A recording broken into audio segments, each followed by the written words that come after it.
Você é obrigado a amar Deus? Não, você não é obrigado a amar Deus. Não. Vocês foram escolhidos para serem santos. O pecado foi grande, mas a graça de Deus foi muito maior e nos deu vitórias ainda maiores. Não é deixando ninguém com medo, mas no versículo 12 diz assim: por isso alegrai-vos céus e todos os que aí habitais, mas ó terra e mar, cuidado, porque o demônio desceu para vós, cheio de grande ira, sabendo que pouco tempo lhe resta.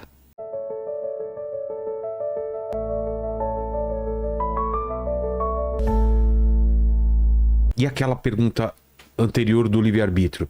Eu tenho o livre-arbítrio de renunciar a isso, ou se eu fui chamado para ser, eu vou ser? Aqui que está o X da questão. É claro que você tem um livre-arbítrio. De renunciar, eu não quero. Por que, Vilela? Deus te criou em liberdade. Senão a gente ia ser robô. Senão você seria um robô e não teria como você amar a Deus. Se eu sou obrigado a amar Deus, qual é a vantagem o merecimento... Não tem merecimento. Não tem... eu vejo para o meu filho.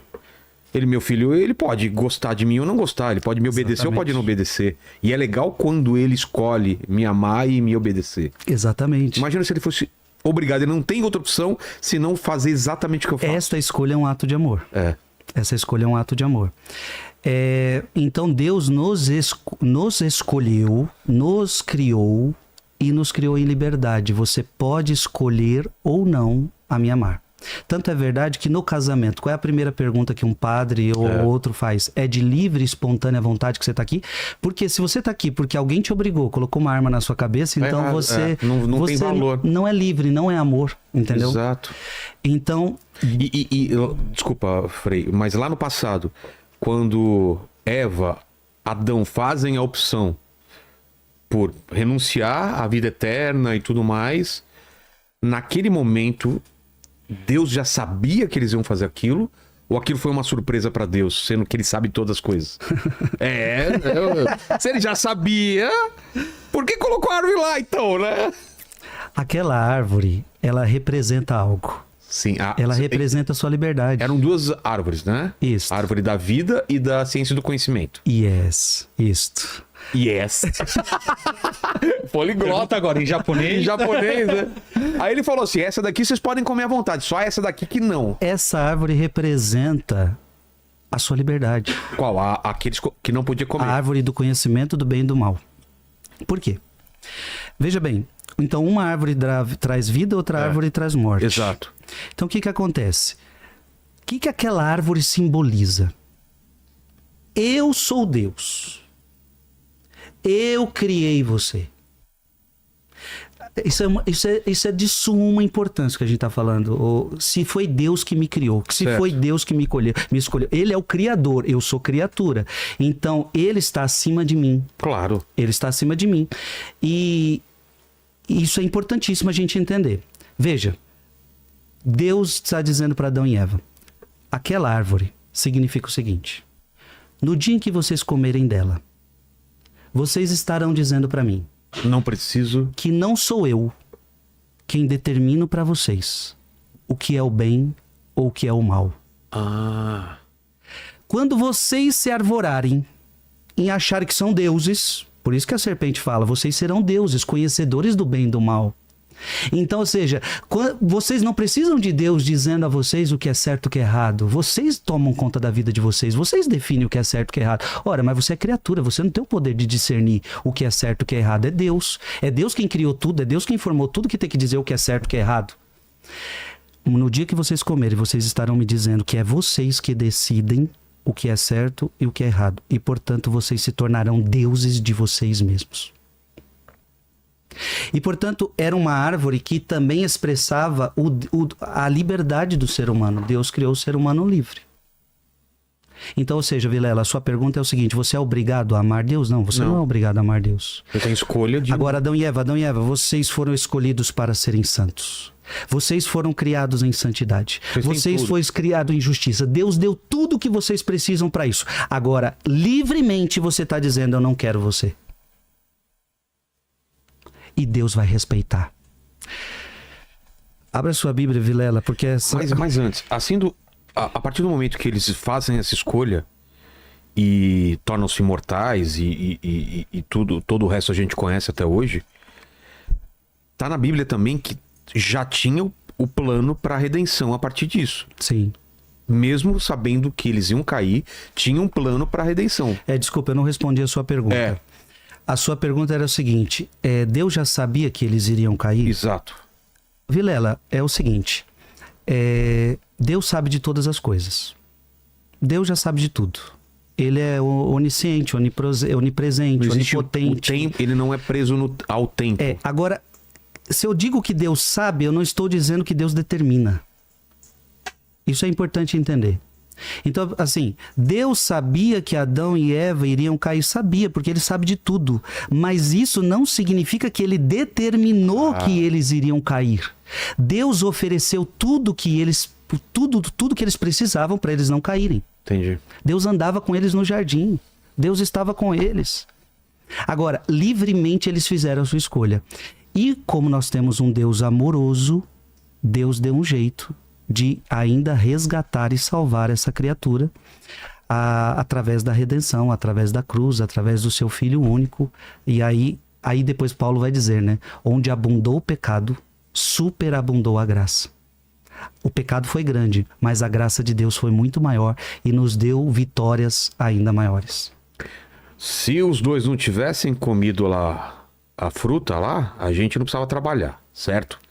Porque falou, não é, Léo? A gente não estaria aqui. Tô com você não nessa. Vamos na real aí. Ela falou que agora ela ia sofrer as dores do parto e ele ia viver do suor do trabalho. Então, se a gente tá aqui hoje, cumprindo aqui, né? Todo dia aqui, horas e horas. Pedindo like, pedindo assim. Culpa de quem? Do Adão e da Eva. Que, cara, eles tinham todas as frutas do paraíso. Tinha os animaizinhos, tinha tudo. Mas por que foi querer a maçã? Nem é tão boa assim a maçã, né? Pra comer. Tem coisa melhor. Tem muita frutose. Tem uva, tem exato. Por quê? Não era uma maçã em primeiro lugar, é só um fruto. As pessoas colocam uma maçã, mas não fala, o texto não fala. Mas, se você for lá no Gênesis capítulo 3, vai dizer que o fruto era atraente. Era vistoso, bonito. Porque é sempre assim, Vilela, o pecado, ele é atraente. A cobra vai lá, come, vai lá. Exatamente. Aí, nesse caso... Vira vegana.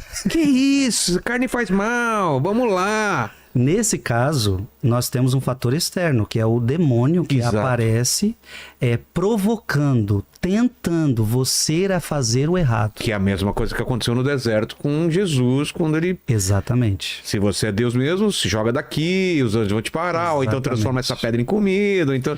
Jesus quis ser tão igual a nós que aceitou até ser tentado pelo diabo. Então, assim,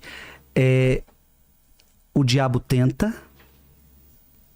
Porque o diabo já tinha feito a escolha dele, isso é importante entender. Então, isso é uma coisa que eu queria entender. Os anjos, então, também têm livre-arbítrio? Porque ele escolheu, né? Também tem livre-arbítrio. O que acontece? Os padres da igreja, os santos da igreja ensinam que foi preciso que os anjos passassem por uma determinada provação. Ou seja, vocês querem mesmo me seguir? Vocês querem mesmo me amar? Uma certa prova. Sim. E nessa prova, uma terça parte do céu disse que não queria. E veio com... Isso, não precisa abrir aí, Vilela, eu vou abrir aqui. Apocalipse capítulo 12, versículo 7. Houve uma batalha no céu. Miguel e seus anjos tiveram de combater o dragão. O dragão e seus anjos travaram combate, mas não prevaleceram e já não houve lugar no céu para eles. Porque eles negaram Deus. Certo. Eles não quiseram seguir Deus. E foi então precipitado o grande dragão. Quem é esse dragão? A primitiva serpente, chamada demônio e Satanás, o sedutor do mundo inteiro. O demônio é o sedutor do mundo inteiro. Foi precipitado, muitos acham que é no inferno, não. Foi precipitado na terra.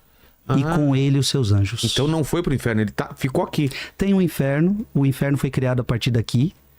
O inferno é o lugar dos demônios, mas onde os demônios gostam de estar é na terra, tentando a cada um de nós. E é o que o texto bíblico está dizendo, foi precipitado na terra. E se eu não é deixando ninguém com medo, mas no versículo 12 diz assim: por isso alegrai-vos céus e todos os que aí habitais, mas ó terra e mar, cuidado, porque o demônio desceu para vós, cheio de grande ira, sabendo que pouco tempo lhe resta. Ou seja, ele tá brabo, porque Muito. ele sabe o final dele, e ele quer, nesse pouco tempo, que pra ele é pouco tempo, né? Pra gente pode ser gerações, ele quer levar o máximo de alma com ele. Exatamente. Ele já sabe. Leozito, por exemplo, agora aqui, é tentado toda semana, todo dia, e ele fica lá, vem cá, Léo. Ô, Léo. Vídeo, WhatsApp. Léo. Mas é por aí. Abre aqui o WhatsApp. Ele usa de tudo. Entra nesse OnlyFans aqui, não é nada. Ele usa de tudo. É. Ele usa de tudo. Então o demônio já sabe que é um derrotado. E ele agora... E o detalhe que a Bíblia está dizendo é que ele sabe que pouco tempo lhe resta. Então para nós parece que a volta de Cristo demora muito, aquela coisa toda, mas para Deus não tem tempo. O demônio não sabe também quando vai ser a segunda vinda de Cristo. Não sabe. Ele só sabe que pouco tempo lhe resta. A Bíblia diz que o demônio não tem acesso a esse conhecimento. Então, o demônio está aí. Agora, liberdade, Vilela. Deus não tira sua liberdade. Você faz sua escolha. Naquela hora que eu pedi da Bíblia, eu ia abrir para você Apocalipse 3, versículo 20. Putz, Apocalipse é o que eu mais li na minha vida foi Apocalipse. Eu fico assustado com as coisas lá. Esse versículo vai falar para você da liberdade que Deus respeita. Apocalipse... Apocalipse 3. 3. Versículo... Apocalipse 3, versículo 20. Tá. Leia. Apocalipse 3, versículo 20. Aqui é Deus respeitando a sua liberdade. Caso nossa consciência nos censure... Não, eu creio que você está errado aí. Está no tô 4. em João. Ah, está em João, está em João. Pô, lê pra mim, Frei, até eu achar. Não, vai. Página 1559. Sim. 1559. Isso, tá. 3:20. 3:20. Vamos lá. Eis, é esse, né? Isso. Eis que estou à porta e bato. Se alguém ouvir a minha voz e me abrir a porta, entrarei em sua casa e cearemos, eu com ele e ele comigo. Isso aqui é Jesus falando. Então, eis que estou à porta e bato. Eu bato na sua porta, Vilela, mas respeito a sua liberdade, se você quer ou não abrir a porta para mim. Sabe quem é assim também? Vampiro. Vampiro só entra na sua casa se for convidado. Então, Sim. se alguém aí, algum vampiro bater na sua porta, não deixa entrar. E até tirar aqueles tapetes de bem-vindo que tem na porta, porque eu vi em filme que eles entram por aquilo. Que ali é um convite. É um convite. Mas Jesus, de uma forma metafórica, não é só a porta, é o teu espírito, é você se abrir a ele. É ele que está falando para você. Se eu estou à tua porta, a porta do teu coração, eu bato na tua porta e eu entro. Se você abrir, eu entro. Se você não abrir, eu não entro. No teu caso, através do seu padrasto, através da tua mãe, através de várias coisas que foram... Ele não tenta só uma vez, né? Ele vai dando vários sinais. Aí você falou uma coisa muito importante. A forma que Deus tenta são diversas. Para cada pessoa. Para cada pessoa. Para Paulo, apóstolo. Pode ser um desconhecido na rua falando alguma coisa. Pode. Para Saulo, no caminho de Damasco, Jesus apareceu para ele. E ele era perseguidor de católicos. Então, para cada um, Deus vai vir através de um jeito, mas que ele bate na porta de todo mundo. De todo bate. mundo mesmo? A pessoa que é ateia? De todo mundo. Porque, lembra, ele nos criou. Ele nos escolheu. Então, esse Deus nunca vai te abandonar.